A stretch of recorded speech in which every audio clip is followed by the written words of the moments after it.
Alright, folks, let's dive into Allegiant, the third installment in this dystopian trilogy that just refuses to quit. If you thought the first two movies were a hot mess, then Allegiant is like setting that mess on fire, rolling it down a hill, and watching it crash into a dumpster full of fireworks. It's the cinematic equivalent of someone who didn't know when to leave the party, so they stuck around and started breaking furniture. So where did we leave off? Oh, right. Society has just found out that their entire existence has been a giant science experiment.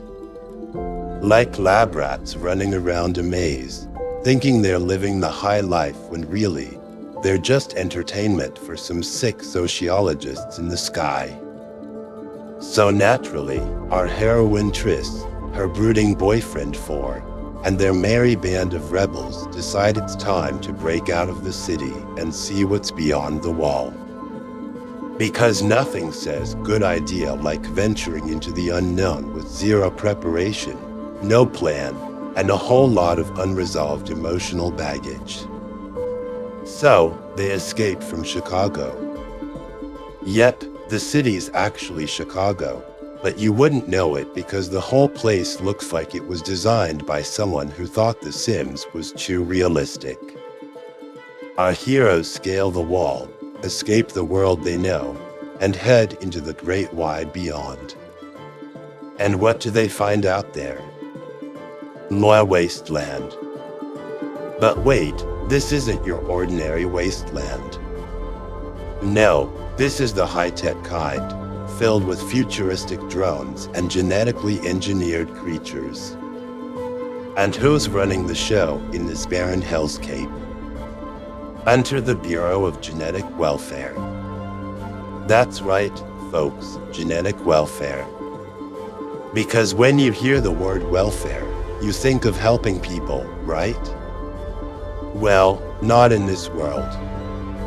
The Bureau is basically a bunch of mad scientists who've been tinkering with human DNA like they're trying to build the perfect action figure. They're the ones who started this whole mess, and they're about as ethical as a pickpocket at a charity event. Turns out, in this dystopian world, there are two kinds of people, the pure and the damaged. Yeah, because labeling people as damaged has never gone wrong in history, right? The Bureau's grand plan was to create a perfect society by genetically purging all the bad traits, like aggression, dishonesty, and the ability to think for yourself. But surprisingly, things went sideways, and now you've got a whole bunch of genetically damaged people running around causing chaos. Who could have seen that coming? So, our gang gets to the Bureau, and they're greeted by David, the head honcho who looks like he's auditioning for the role of creepy uncle in every family drama. He's got this whole I'm a visionary vibe going on, but really he's just a glorified lab rat who thinks he's God. David tells Triss that she's one of the pure, because of course our heroine has to be special. Turns out, Triss isn't just divergent, she's genetically perfect. Yeah, because this story needed another layer of ridiculousness. David wants Triss to help him fix the world by spreading this magic serum that will supposedly cure everyone's genetic damage. But here's the thing, this serum doesn't actually fix anything. It just wipes people's memories, making them forget all their problems. Because that's a solid plan, right? Just erase everyone's minds and hope they don't screw things up again. It's like someone took the idea of rebooting your computer and thought, hey, what if we did that to humanity? But Triss, bless her heart, isn't buying it. She's seen too much, lost too many people, and she's not about to let some overgrown science experiment dictate her life. So, while David's busy playing God in his shiny laboratory, Triss and her gang are plotting to take him down. Because if there's one thing this movie teaches us, it's that the only thing more dangerous than a mad scientist is a group of teenagers with a vendetta. Meanwhile, let's talk about Ford.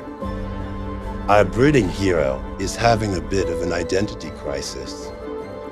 He's torn between his love for Triss and his hatred for the Bureau.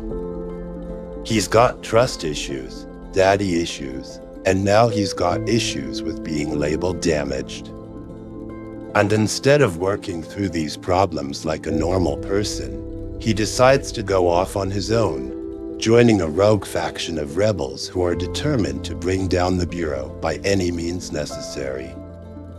Because nothing says I'm emotionally stable like joining a terrorist group.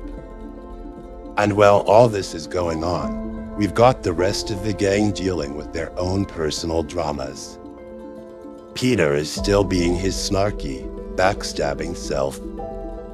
Caleb is trying to redeem himself for betraying Triss in the last movie, because apparently, one act of heroism will erase a mountain of cowardice. And then there's Christina, who's just trying to keep everyone from killing each other while also dealing with the fact that her best friend Triss is now genetically superior. It's like one big, dysfunctional family road trip, except instead of arguing over who controls the radio, they're debating who gets to play God. Triss, with the help of her friends, manages to outsmart David at every turn.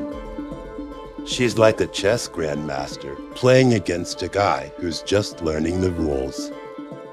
And just when it looks like David might actually win, when it looks like Triss might have to sacrifice herself for the greater good, she pulls one last trick out of her sleeve. She uses the serum, but not in the way David planned. Instead of wiping everyone's memories, she uses it to target the Bureau's leadership, effectively shutting down their whole operation. It's like hitting the reset button on a really bad video game, except this time, the good guys win. And what happens to Triss? She survives. That's right, folks, our heroine makes it out alive, bruised and battered, but still standing. Because after all the crap she's been through, dying just doesn't seem like a fair ending.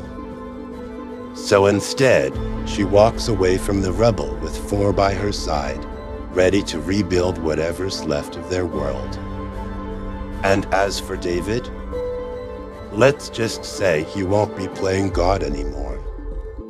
Maybe he'll spend the rest of his days trying to figure out how it all went so wrong, but by then, no one will be listening.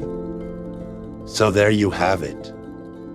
Allegiant, the movie that took a wild ride through dystopia and somehow landed on its feet. It's a story about rebellion, survival, and sticking it to the man, no matter how many times the man tries to screw you over. And sure, it's a little messy, a little chaotic, but isn't that what life's all about? In the end, Triss and her friends proved that no matter how messed up the world gets, you can always fight back, and sometimes, just sometimes, you actually win.